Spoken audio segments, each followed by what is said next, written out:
ഇന്നലെ 10 കപ്പലുകൾ ഹോർമുസ് കടലിടുക്ക് കടന്നുവെന്ന് വിദേശകാര്യ മന്ത്രാലയം. 14 കപ്പലുകൾ കൂടി അനുമതി പ്രതീക്ഷിക്കുന്നു.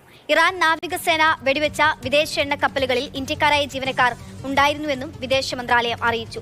അതേസമയം ഇന്ത്യ നരകമെന്ന ട്രംപിന്റെ പരാമർശത്തിൽ വിദേശകാര്യ വക്താവ് പ്രതികരിച്ചില്ല. We have 10 Indian ships which have exited Strait of Hormuz safely in the last few weeks. We have 14 Indian ships which are still in the Persian Gulf. In these two ships which were fired, they are foreign owned. There are some Indian nationals on them, on board these ships. They are safe. As far as our ships are concerned in the Persian Gulf, we continue to remain in close conversation with the Iranian authorities so that they can safely exit Persian Gulf and reach India.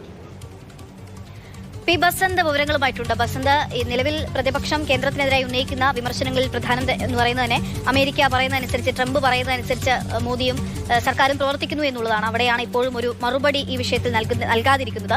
മറ്റൊന്ന് ഈ കപ്പലുകളുടെ യാത്രയുമായി ബന്ധപ്പെട്ടുള്ളതാണ്. എന്താണ് വിവരങ്ങൾ? ട്രംപിന്റെ ഏറ്റവും വിവാദമായ പ്രസ്താവനയാണ് ഇന്നുണ്ടായത്. അതായത് ഇന്ത്യ, ചൈന അടക്കമുള്ളത് നരകം എന്നുള്ള തരത്തിലാണ് ട്രംപ് വിശേഷിപ്പിച്ചിരിക്കുന്നത്.